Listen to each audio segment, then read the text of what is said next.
लेकिन ये रंग में भंग डालने की जो चीन की कोशिश है वो एक तरीके से नाकाम इस रूप में स्वास्थ्य राव जी आप बेहतर बता पाएंगे होती हुई नजर आ रही है कि करीबी भारत और अमेरिका की, जाहिर सी बात है इसकी जड़ में तो कहीं ना कहीं वो आक्रामकता जो चीन की रही, खास तौर से इंडो पैसिफिक रीजन में। स्वास्थ्य राव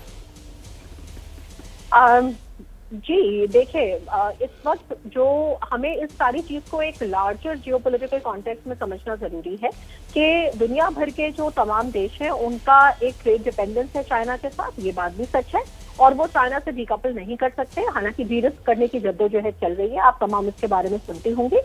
लेकिन एट द सेम टाइम जो चाइना का एक बहुत ही अग्रेसिव बुल्फ वॉरियरिज्म आपको दिखता है, स्पेशली साउथ चाइना सी में और ऐसे रीजन में इंडो पैसिफिक के जहां से दुनिया के तमाम सबसे ज्यादा बिजी स्लॉट्स यानी sea lanes of communication trade routes जाते हैं, जैसे कि मलाक्का स्ट्रेट। तो दुनिया भर का जो इकोनॉमिक सिक्योरिटी को लेकर जो चिंता है वो भी जायज है कि वहां पे हम उसे प्रोटेक्ट कैसे करेंगे। तो ऐसे में जो दुनिया कर रही है वो ये कर रही है कि चाइना ने एक तरह से जो एक हाईजैक कर रखा था बहुत सारे क्रिटिकल सप्लाई चेन्स को, प्रोडक्शन चेन्स को, उसको डाइवर्सिफाई करने की कोशिश कर रही है। अब ये हो रहा है दुनिया में, और भारत का देखिए क्या है कि भारत भी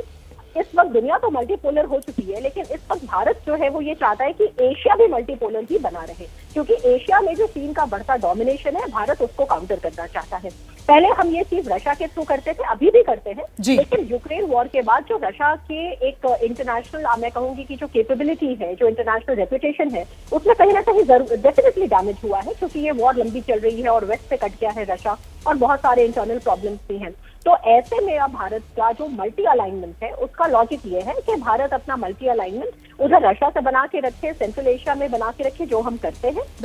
स्वास्थ्य जी, आपने वो जिस बात का जिक्र किया यहाँ पर, वर्ल्ड सप्लाई चेन्स जिसका आपने जिक्र किया, तो उसमें जितेंद्र कुमार ओझा जी, ये वर्ल्ड सप्लाई चेन्स जो हैं इसमें नए रास्ते खोलने में भारत महत्वपूर्ण।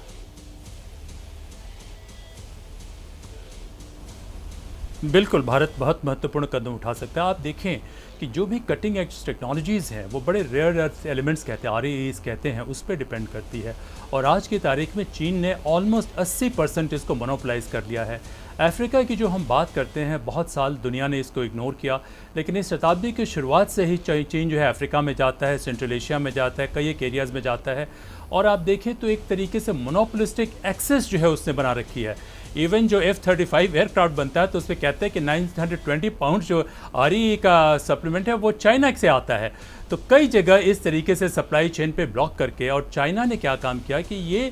ओवर डिपेंडेंस दुनिया की होगी। देखिए, जब ग्लोबलाइजेशन आया तो लोग उम्मीद कर रहे थे कि इंटरडिपेंडेंस होगी, और जब इंटरडिपेंडेंस होगी तो लोग एक दूसरे से सीखेंगे, एक दूसरे को कंट्रीब्यूट करेंगे, कोलैबोरेट करेंगे। लेकिन इसमें एक और बात आती है कि चाइना की जो इंटरनल पॉलिटिकल सिस्टम है, उस पॉलिटिकल सिस्टम में एक तरीके से बड़ी हायरार्किकल सिस्टम है। अगर देखा जाए कि हायरार्की इतनी मजबूत है कि CCP की अथॉरिटी को सब लोगों को सपोर्ट करना पड़ता है। इकोनॉमिक मॉडल ये है कि बहुत सारे PSUs हैं। जो सप्लाई चेन के कॉन्टेक्स्ट में आप बात कर रही हैं, तो मैं आपको ये बताना चाहूँगा कि सिर्फ और सिर्फ DRC में अपने PSU को $124 बिलियन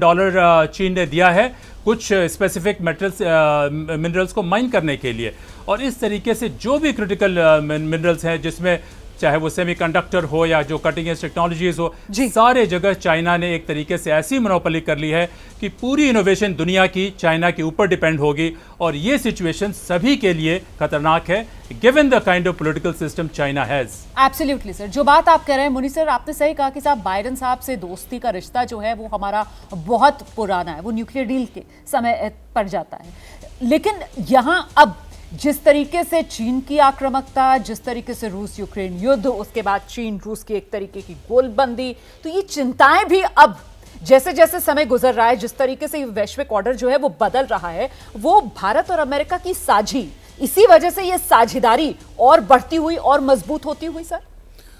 वो ज़रूरी भी है। देखिए, अभी हाल ही में चीन ने एक नया नक्शा जारी किया है, और उस नए नक्शे में भी एशिया के बहुत सारे देश ऐसे हैं जिनकी टेरिटरीज पे चीन ने अपना अधिकार जताने की कोशिश की है जी। तो इस तरह से इसके साफ स्पष्ट निर्देश हैं कि चीन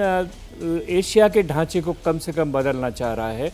और वो बदलने की जो कोशिश है वो न भारत के लिए अच्छा है, न अमेरिका के लिए अच्छा है। और इसीलिए दोनों में देखिए, अमेरिका ने पहले सही बात कहें तो भारत की डेमोक्रेसी की कभी परवाह की नहीं,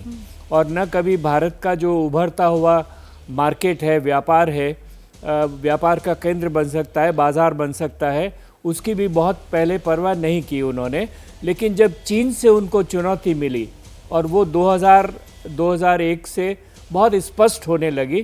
तब उनको लगा कि भारत के बिना एशिया को संतुलित नहीं किया जा सकता है। और यही वजह है कि भारत की तरफ अमेरिका का अधिक से अधिक रुझान हुआ है। 2000 के बाद में कोई ऐसा राष्ट्रपति नहीं है अमेरिका का जो भारत नहीं आया। ओबामा तो 2 बार आए, लेकिन हर बार ये जो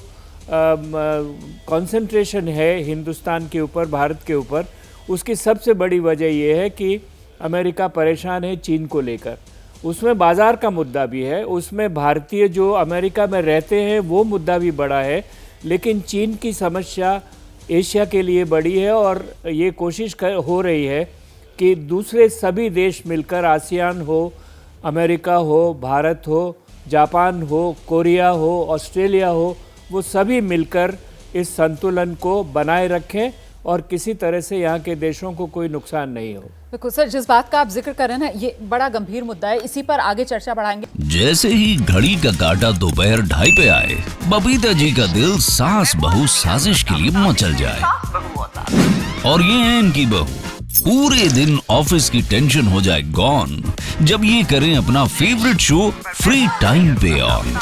इनकी तरह आप भी देखिए अपना फेवरेट शो अपने टाइम पर और डाउनलोड कीजिए एबीपी लाइव ऐप अपने स्मार्ट टीवी पर।